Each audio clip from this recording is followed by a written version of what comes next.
മഹാലക്ഷ്മി സീരിയലിന്റെ ഇന്നത്തെ എപ്പിസോഡ് റിവ്യൂയിലേക്ക് എല്ലാവർക്കും സ്വാഗതം. അങ്ങനെ ഉണ്ണിയാണെങ്കിൽ ദുർഗയുടെയും കരുണയുടെയും മുത്തശ്ശിയുടെ അടുത്തേക്ക് വരുന്നുണ്ട്. ഈ സമയം ദുർഗ പറയുകയാണ്, നിന്റെ ഭാര്യ തോന്നുമ്പോ പോവുകയും തോന്നുമ്പോ കയറി വരികയും ചെയ്യാണ്.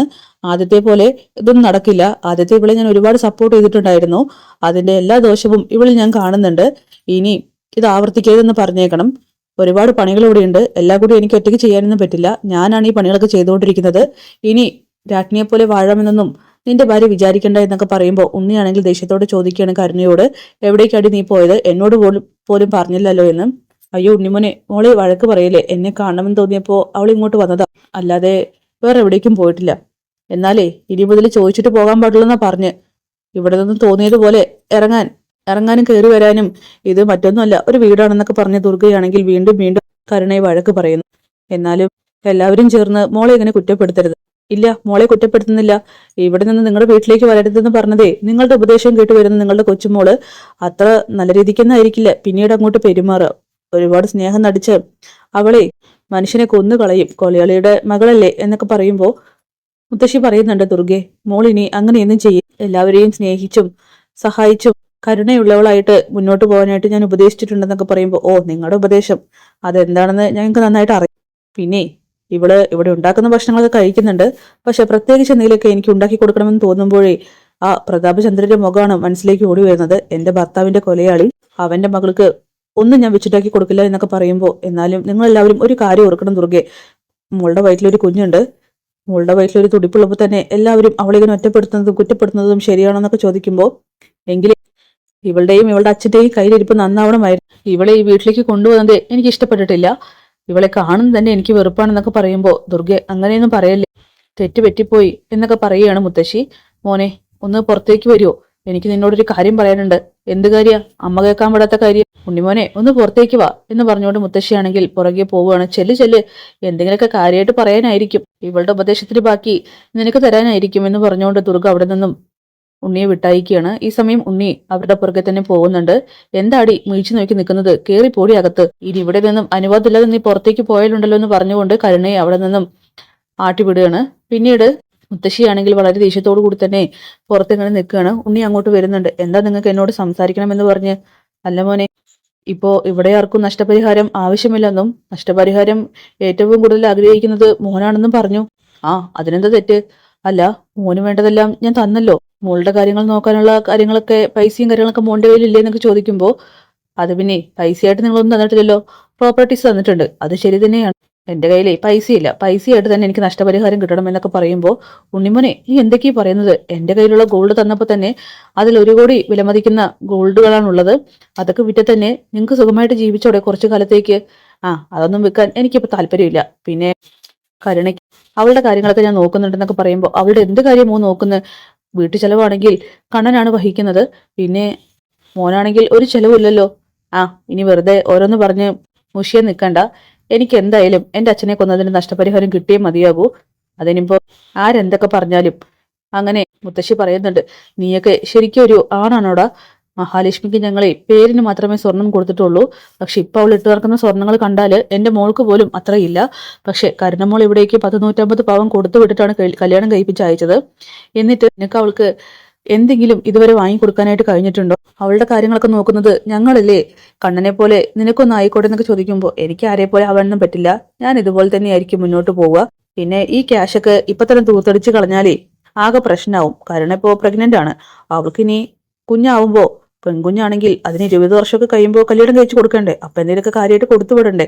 പിന്നെ ഇപ്പൊ പ്രഗ്നൻസി തുടങ്ങിയിട്ടല്ലേ ഉള്ളൂ, മാസക്കണക്കൊന്നും ആയിട്ടില്ലല്ലോ. ആവട്ടെ, അപ്പൊ നോക്കാം, അപ്പോഴല്ലേ ആവശ്യങ്ങൾ ഒരുപാടുള്ളൂ എന്നൊക്കെ പറഞ്ഞുകൊണ്ട് മുത്തശ്ശിയുടെ വാക്കുകളെ പുച്ഛിച്ച് തള്ളുകയാണ് ചെയ്യുന്നത്. എന്നാലും ഉണ്ണിമോനെ നീ ഇത്രത്തോളം പുച്ഛം കാണിക്കരുതായിരുന്നു. നീ എന്നെ ചതിച്ചല്ലേ എന്നൊക്കെ ചോദിക്കുമ്പോ, ദേ ഇതിൽ ചതിയും വഞ്ചനയൊന്നുമില്ല. പ്രതാപചന്ദ്രൻ ചെയ്ത അത്ര ചതിയൊന്നും ഞാൻ ചെയ്തിട്ടില്ലല്ലോ. അതൊക്കെ നിങ്ങൾക്ക് വേണ്ടിയിട്ടല്ലേ മോനെ ചെയ്തത്. ആർക്ക് വേണ്ടിയിട്ട്?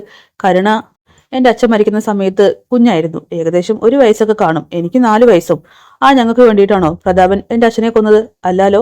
അതുകൊണ്ടേ ഞാൻ ചോദിക്കുന്ന നഷ്ടപരിഹാരം മറ്റാരും ആവശ്യപ്പെട്ടില്ലെങ്കിലും എനിക്ക് കിട്ടണമെന്ന് ഇങ്ങനെ മുത്തശ്ശിയുടെ മുഖത്ത് നോക്കി പറയണം. ഇനി ഇവിടെ നിന്ന് സമയം ചെലവാക്കണ്ട, നിങ്ങൾ പോയിക്കോ എന്ന് പറഞ്ഞുകൊണ്ട് ഉണ്ണിയാണെങ്കിൽ അകത്തേക്ക് കയറി പോവുകയാണ്. മുത്തശ്ശിയാണെങ്കിൽ എടുത്ത തീരുമാനങ്ങളും കൊടുത്ത സ്വത്തുക്കളൊക്കെ തന്നെ തെറ്റായി പോയെന്നിങ്ങനെ മനസ്സിലാക്കുകയാണ്. ആകെ തകർന്നു പോകുന്നു.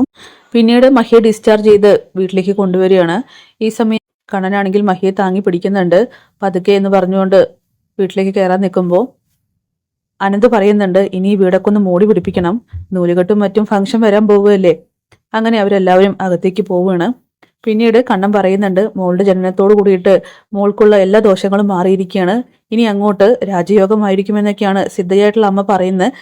അങ്ങനെ ലേഖയും പറയുന്നുണ്ട്, ശത്രുക്കളെല്ലാവരും അമ്മയെയും കുഞ്ഞിനെയും കൊല്ലാനായിട്ട് നോക്കിയല്ലോ, എന്നിട്ടിപ്പോൾ എന്ത് സംഭവിച്ചു? അവർക്ക് തന്നെ തിരിച്ചടി കിട്ടിയില്ലേ? അതെ, എൻ്റെ മോളെ എല്ലാ ശത്രുക്കളെയും ജയിലിൽ അടപ്പിച്ചിട്ടാണ് പിറവി എടുത്തിരിക്കുന്നത്. അവൾ ജനിച്ചതോട് കൂടിയിട്ട് ഉണ്ണിയും പിന്നെ ദുർഗ എന്ന എൻ്റെ രണ്ടാനമ്മയും മഞ്ജുവും എല്ലാവരും സത്യങ്ങൾ അറിഞ്ഞു. പ്രതാപനും വാമദേവനും അകത്താവുകയും ചെയ്തു. എൻ്റെ മോളുടെ ജനനം അതിനി വല്ലാത്തൊരു വഴിത്തിരിവായിരിക്കുമെന്നൊക്കെ കണ്ണൻ പറയുകയാണ്. അങ്ങനെ മഹിയോട് കണ്ണൻ പറയുന്നുണ്ട്, ഇടയ്ക്കിടയ്ക്ക് ഇങ്ങനെ എഴുന്നേറ്റ് നടക്കരുത്, നന്നായിട്ട് റെസ്റ്റ് എടുക്കണം എന്ന് പറഞ്ഞ് റൂമിലേക്ക് പോവുകയാണ്. ഈ സമയം കുഞ്ഞിനെ നോക്കി ലാളിച്ചുകൊണ്ടിരിക്കുകയാണ് ലേഖ. അങ്ങനെ അനന്തവനാണെങ്കിൽ അതത്ര അങ്ങോട്ട് പന്തിയായി തോന്നുന്നില്ല. അവൻ പറയുന്നുണ്ട്, ലേഖയെ ഒരുപാടൊന്നും ലാളിക്കണ്ട, നമുക്ക് നാളെ ഇതിനെ പറിച്ചു കൊടുക്കേണ്ടതാണ്. അവര് കുഞ്ഞുമായിട്ട് പോവും നൂലുകെട്ട് കഴിഞ്ഞാൽ. പിന്നെ ദൂരം അധികമില്ലെങ്കിലും നമുക്ക് എപ്പോഴും കുഞ്ഞിനെ കിട്ടിയെന്ന് വരില്ല എന്നൊക്കെ പറയുമ്പോൾ അനന്തവേട്ട, എങ്ങനെയാ ഇവളെ ഞാൻ വിട്ടുകൊടുക്കുക? എനിക്കറിയുന്നില്ല. ഇതുപോലെ ഒരു മുത്തുമണിയെ എനിക്ക് ദൈവം തന്നില്ല. പക്ഷേ മഹിയുടെ കുഞ്ഞ് എൻ്റെ കുഞ്ഞ് തന്നെയാണ്. അനന്തവേട്ടൻ അറിയാലോ, നമ്മൾ ജർമ്മനിയിൽ നിന്നും വന്നത് എത്രയും പെട്ടെന്ന് അങ്ങോട്ട് തിരിച്ചു പോകണമെന്ന് കരുതിയിട്ടാണ്. ഏകദേശം 3 മാസം വരെ മാത്രമേ നാട്ടിലുണ്ടാവുകയുള്ളൂ എന്നാണ് നമ്മൾ തീരുമാനിച്ചത്. പക്ഷെ മഹിയുമായിട്ട് അടുത്തപ്പോൾ നമ്മൾ ഇവിടെ അങ്ങ് ഉറപ്പിച്ചു. ഇനിയിപ്പോൾ കുഞ്ഞിനെയും മഹിയെയും വിട്ട് പോകുന്ന കാര്യം പോലും ഓർക്കാൻ പോലും കഴിയുന്നില്ലെന്ന് പറയുകയാണ്. ഒരുപാട് അറ്റാച്ച്മെന്റ് ആകേണ്ട ലേഖയെ അതാകെ പ്രശ്നത്തിലേക്ക് കൊണ്ടെത്തിക്കുള്ളൂ. എന്നാലും അവിടേക്ക് കമലേശ്വരത്തിലേക്ക് കുഞ്ഞിനെ വിട്ടയക്കാൻ എനിക്ക് ഇപ്പോഴും താല്പര്യമില്ലെന്നൊക്കെ പറയുമ്പോൾ രണ്ടാനമ്മ ദുർഗ ഇപ്പൊ നന്നായിട്ടുണ്ടെന്നല്ലേ പറഞ്ഞത്?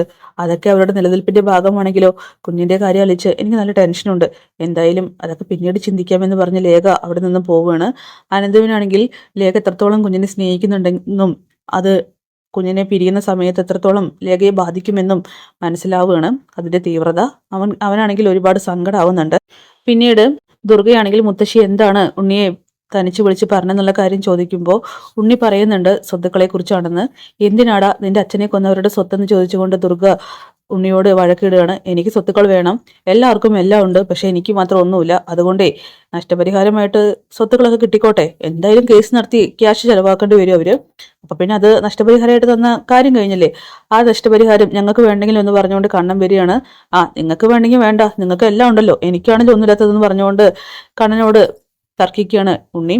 ദുർഗ പറയുന്നുണ്ട്, മോനെ അച്ഛനെ കൊന്നതിന്റെ കാശ് വേണ്ടുന്നത് തന്നെയാണ് ഞാനും പറയുന്നത്. കരുണയാണെങ്കിൽ ഇതൊക്കെ കേട്ട് അങ്ങോട്ട് വരികയാണ്. പക്ഷെ ഇവനാണെങ്കിൽ ഒറ്റ നിൽപ്പിൽ അത് വേണമെന്ന് വാശി പിടിക്കുന്നു. എടാ, നിനക്കിപ്പോ അച്ഛൻ മരിച്ചത് നന്നായിന്ന് തോന്നുന്നുണ്ടല്ലേ? ഈ കേസോട് കൂടിയിട്ട് ലോട്ടറി അടിക്കാൻ പോകുന്നത് നിനക്കാണെന്ന് തോന്നുന്നു. എടാ, നിനക്ക് കുറച്ചെങ്കിലും മനസാക്ഷിയുണ്ടോ അച്ഛൻ മരിച്ചതിന്റെ കാശ് വാങ്ങാനായിട്ട്? കാശ് നഷ്ടപരിഹാരമായിട്ട് വാങ്ങണമെന്ന് എനിക്കുണ്ട്. പ്രതാപനെയും വാമദേവനെയും കുത്തുപാള എടുപ്പിക്കണമെന്ന് ആഗ്രഹമുണ്ട്. പക്ഷെ അതൊന്നും, ആ നക്കാപ്പിച്ച കാശൊന്നും എനിക്ക് വേണ്ട. ഞാൻ വല്ല അനാഥാലയത്തിലേക്ക് കൊടുക്കാമെന്ന് തീരുമാനിച്ചിരിക്കുന്നതെന്ന് പറയുമ്പോൾ ഞാൻ അങ്ങനെയൊന്നും തീരുമാനം എടുത്തിട്ടില്ല. എനിക്ക് എന്തായാലും ആ കാശ് വേണം. എനിക്ക് പല കാര്യങ്ങളുണ്ട്, എൻ്റെ ഭാവിയും എനിക്ക് സുരക്ഷിതമാക്കേണ്ടതെന്നൊക്കെ ചോദിക്കുമ്പോൾ അച്ഛനെ കൊന്ന കാശ് വെച്ചിട്ടാണോടാ നീ ഭാവി സുരക്ഷിതമാക്കാൻ നിൽക്കുന്നതെന്നൊക്കെ ദുർഗ പൊട്ടിത്തെറിക്കുകയാണ്. അമ്മേ, ഇവനോടൊന്നും പറഞ്ഞിട്ട് കാര്യമില്ല. ഇവനൊന്നും ആരോടും ഒരു സിമ്പതിയോ കരുണയോ സ്നേഹമോ ഇല്ലാത്ത കൂട്ടത്തിലുള്ളതാണ്. എന്തായാലും അച്ഛൻ മരിച്ചതിൽ ഒരുപാട് സന്തോഷിക്കുന്നത് നീയാണെന്ന് മനസ്സിലായെന്ന് അങ്ങനെ കണ്ണൻ പറയുകയാണ്. എത്ര കൊണ്ടാലും നീ പഠിക്കില്ലടാ എന്ന് പറഞ്ഞുകൊണ്ട് കണ്ണൻ നോക്കുന്നത് കരുണയുടെ മുഖത്തേക്കാണ്. കരുണയാണെങ്കിൽ കണ്ണനെ കണ്ണുകൾ താഴത്തേക്ക് ഇറങ്ങി വരുന്നുണ്ട്. ദേ, നിന്റെ അച്ഛനും മുത്തശ്ശിയെയും കണ്ടിട്ടാണ് നീ അഹങ്കരിക്കുന്നതെന്ന് നന്നായിട്ട് അറിയാം. പക്ഷെ നിന്നെ വീട്ടിലേക്ക് ഞങ്ങൾ കയറ്റി, ഒരു കാരണവശാലും അതിന്റെ പേരിലൊന്നും പ്രതാപനും വാമദേവനും ഒരു കരുണയും ദയയും എന്റെ ഭാഗത്തു നിന്നുണ്ടാവില്ല. രണ്ടാളെയും ഞാൻ കുത്തുവാള എടുപ്പിച്ചിരിക്കും, അവരെ ഇരട്ട ജീവപര്യന്തത്തിന് തടവിലാക്കിയിരിക്കും എന്നൊക്കെ പറഞ്ഞ് കരുണയുടെ മുഖത്ത് നോക്കി ഭീഷണിപ്പെടുത്തി കണ്ണനാണെങ്കിൽ അവിടെ നിന്നും പോകുന്നുണ്ട്. ഈ സമയം ദുർഗയാണെങ്കിൽ കരുണയോട് പറയാണ്, ഡി, നീ മര്യാദയ്ക്ക് എന്റെ മുന്നിൽ നിൽക്കാതെ കയറിപ്പോടി. നിന്നെ കാണുന്നത് തന്നെ എനിക്ക് വെറുപ്പും അറപ്പുമാണ്. നിന്നെയൊക്കെ ഉണ്ടല്ലോ, എൻ്റെ ഭർത്താവിനെ കൊന്നവന്റെ മകളെ നീ എന്നൊക്കെ പറഞ്ഞുകൊണ്ട് വീണ്ടും ദുർഗ തന്റെ ദേഷ്യം കാണിക്കുമ്പോൾ ഉണ്ണിയെ വളരെ ദയനീയമായിട്ട് കരുണ നോക്കുകയാണ്. ഉണ്ണിയാണെങ്കിൽ ഒരു അക്ഷരം മിണ്ടുന്നില്ല. കരഞ്ഞുകൊണ്ട് കരുണയാണെങ്കിൽ അകത്തേക്ക് കയറി പോകുന്നു. അങ്ങനെ കരുണ ഓരോന്ന് ആലോചിച്ച് സങ്കടപ്പെട്ട് നിൽക്കുമ്പോൾ അവിടേക്ക് ഉണ്ണി വരികയാണ്. ഉണ്ണിയേട്ടാ, എനിക്ക് നിങ്ങളോട് ഒരു കാര്യം ചോദിക്കാനുണ്ട്. എന്തിനും നിങ്ങൾക്ക് നഷ്ടപരിഹാരം? എൻ്റെ അച്ഛനെ ഭിക്ഷ എടുപ്പിച്ചേ നിങ്ങൾ അടങ്ങുള്ളൂ. അപ്പൊ പിന്നെ നിന്റെ അച്ഛൻ ഇതൊക്കെ ചെയ്യുമ്പോൾ ആലോചിക്കണമായിരുന്നു. അതിന് എൻ്റെ അച്ഛൻ അറിയില്ലല്ലോ നിങ്ങളുടെ അച്ഛനെയാണ് വർഷങ്ങൾക്ക് മുമ്പ് കൊല്ലാൻ പോകുന്നതെന്ന്. ഓ, അറിഞ്ഞിരുന്നുവെങ്കിൽ ആ പുണ്യാളൻ അങ്ങനെ ചെയ്യാതിരിക്കുമായിരുന്നോ? എന്തായാലും എന്റെ അച്ഛനെ എനിക്ക് നഷ്ടപ്പെട്ടു. അതിന്റെ നഷ്ടപരിഹാരമല്ലേ ഞാൻ ചോദിക്കുന്നുള്ളൂ. നിന്റെ അച്ഛനാണെങ്കിൽ ഒരുപാട് സ്വത്തുക്കളും പണമൊക്കെ ഉണ്ടല്ലോ, അതൊക്കെ അങ്ങ് പോരട്ടെന്നേ. ഉണ്ണിയേട്ടാ, നിങ്ങളുടെ പേരിൽ ഇപ്പൊ തന്നെ ഒരുപാട് പൈസ ഉണ്ടല്ലോ, പിന്നെന്തിനാ എന്റെ കാര്യങ്ങളാണെങ്കിൽ നിങ്ങൾ നോക്കുന്നില്ല. ദേ കരുണേ, ഓരോന്ന് പറഞ്ഞ് മുഷിയാൻ നിൽക്കണ്ട. എനിക്കതൊന്നും ഒട്ടും താല്പര്യമില്ലാത്ത കാര്യമാണ്. എന്നെ കൊച്ചാക്കാനും നിൽക്കണ്ട. കുഞ്ഞൊക്കെ ഉണ്ടായാലേ ഒരുപാട് ചെലവുള്ളതാ. അതൊക്കെ ഓർത്തിട്ട് വേണം നീ സംസാരിക്കാനായിട്ട്. ഉണ്ണിയേട്ടാ, എന്തായാലും അച്ഛന് കേസ് നടത്താനുള്ള പൈസയൊന്നും ഉണ്ടാവുമെന്ന് തോന്നുന്നില്ല. അങ്ങനെ ഉണ്ടായാലും അച്ഛനും മുത്തശ്ശിയും അവസാനം വഴിയാധാരമാവുന്നൊക്കെ പറയുമ്പോൾ അവരാവട്ടെന്നേ. എന്തായാലും ഇപ്പോഴത്തെ ട്രെൻഡ് വൃദ്ധസദനത്തിൽ തന്നെയാണല്ലോ വയസ്സാകുമ്പോൾ കൊണ്ടിടുന്നത്. നമ്മളായിട്ട് അതിനി വേണ്ടെന്ന് വെക്കണ്ട. അവരവിടെ തന്നെ കിടക്കട്ടെ. പിന്നെ അവര് മരിക്കുമ്പോഴല്ലേ അന്ത്യകർമ്മം ചെയ്യാനായിട്ട് പോകാമെന്നൊക്കെ ഉണ്ണി പറയുമ്പോൾ, നിങ്ങൾ ശരിക്കും ഒരു മനുഷ്യൻ തന്നെയാണോ? അല്ല, മനുഷ്യനല്ല, മൃഗമാണ്. നിന്റെ അച്ഛനെ പോലെ എന്തായാലും വലിയ മൃഗമല്ല എന്നിങ്ങനെ ഉണ്ണി കളിയാക്കി പറയുമ്പോൾ, എന്നാലും നിങ്ങൾക്കൊക്കെ എങ്ങനെ ഇതിന് മനസ്സ് വരുന്നു? നിന്റെ അച്ഛൻ എന്നെ കൊല്ലാൻ മനസ്സ് വന്നില്ലേ? അങ്ങനെയാണെങ്കിൽ ഏട്ടത്തിയെയും മഹാലക്ഷ്മിയെയും ഏട്ടനെയും കൊല്ലാനായിട്ട് നിങ്ങൾ ഒരുപാട് ശ്രമിച്ചില്ലേ എന്നൊക്കെ ഉണ്ണിയോട് തിരിച്ചു ചോദിക്കുമ്പോൾ, ഓരോന്ന് ചോദിച്ച് എന്റെ വായടപ്പിക്കാനായിട്ട് നോക്കണ്ട. പിന്നെ ഒരു കാര്യം കൂടി പറയാം. നിന്റെ സ്വർണ്ണങ്ങളെല്ലാം ലോക്കറിൽ വെച്ചിരിക്കുന്നത് നിന്റെയും എന്റെയും പേരിലുള്ള ലോക്കറിലാണ്. അത് ഞാനല്ലാത്ത സമയത്ത് പോയിട്ട് എടുക്കാനോ വിൽക്കാനോ നോക്കിയിട്ടുണ്ടെങ്കിൽ എന്റെ സ്വഭാവം നീ അറിയും. അതൊക്കെ വിറ്റ് നിന്റെ അച്ഛന്റെ കേസ് നടത്താമെന്ന് നീ കരുതണ്ട എന്നൊക്കെ പറയുമ്പോൾ, ഉണ്ണിയേട്ടാ, നിങ്ങൾ എന്താ ഇങ്ങനെയൊക്കെ പറയുന്നത്? ആ, ഇങ്ങനെയൊക്കെ തന്നെ പറയുള്ളൂ. എന്തായാലും ക്യാഷ് പോകും. അപ്പൊ പിന്നെ നഷ്ടപരിഹാരമായിട്ട് എനിക്ക് തരട്ടെ. പിന്നെ മറ്റൊരു കാര്യം കൂടി പറയാം. ഒരു വർഷം മുമ്പേ നിന്നെ പെണ്ണ് കണ്ടുവന്നതേ നിന്റെ ചന്തം കണ്ടിട്ടൊന്നല്ല.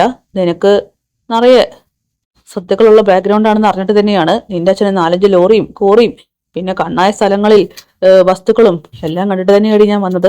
അല്ലാതെ നിന്റെ ഭംഗി കണ്ടിട്ടൊന്നല്ലെന്ന് പറയുമ്പോൾ കരുണയാണെങ്കിൽ ആകെ തകർന്നു പോവുകയാണ്. ഇവിടെ അടങ്ങി ഒതുങ്ങി എന്നെ ചോദ്യം ചെയ്യാതെ ജീവിച്ചോളണം എന്ന് പറഞ്ഞുകൊണ്ട് അവിടെ നിന്നും കയറിപ്പോവണം ഉണ്ണി. കരുണ ആകെ വിഷമത്തിൽ കരഞ്ഞുകൊണ്ട് അങ്ങനെ നിൽക്കുന്നുണ്ട്.